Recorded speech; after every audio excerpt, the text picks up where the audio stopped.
So just down here is the Nel Gwynne pub, which is on the site of one of two houses that she lived in. This one's just off the Strand, the other one's opposite the theatre at Drury Lane, where she met the King. So let's have a look at this one. This pub is called the Nel Gwynne, and it's built on the site of the old Bull Inn. The Nel Gwynne Tavern was named after Nel Gwynne, and it is a site where she had one of her houses in London. So this is the picture of Nel Gwynne, and it's in the Nel Gwynne Tavern.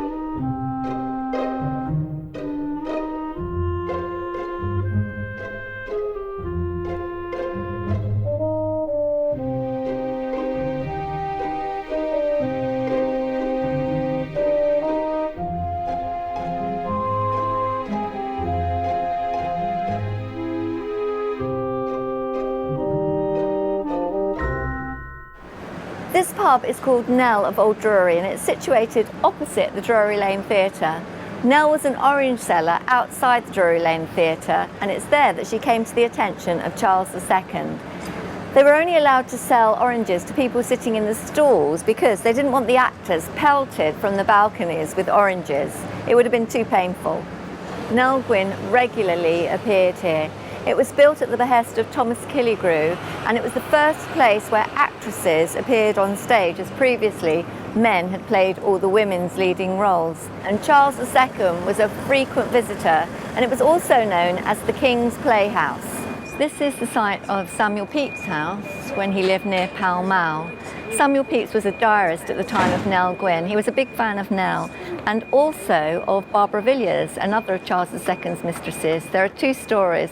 One is that he said he spent in his breeches when he heard an erotic story about her, and the other was that when he saw her knickers hanging out, he said, "To see her knickers hanging there did me the world of good." The house is right next to Victoria Embankment Gardens. Nice place to have a glass of wine. We had to film this, number 79 Pall Mall. This is the site of a house which Charles II gifted to Nel Gwynne. It is the only freehold property on Pall Mall, and until recently, guess who owned it? P&O.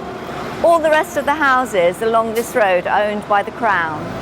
Near this site stood the shop belonging to Thomas Fariner, the King's baker, in which the Great Fire of September 1666 began.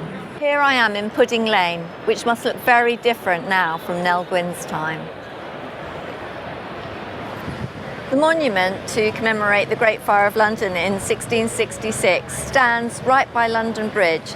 It was built by Sir Christopher Wren and is next to Pudding Lane, where the fire started. It was reckoned that about 13,000 houses were destroyed in the fire, and it burned for 3 days. But the good thing about it was that it burnt out the plague. The monument is 202 feet high, which is equal to the distance westward from where the fire started in the bakehouse in Pudding Lane. I'm standing in Shaftesbury Avenue, which is in the heart of London's theatreland. Nel Gwynne was one of the very first actresses to appear on the London stage. She captured the imagination then, and she still does now.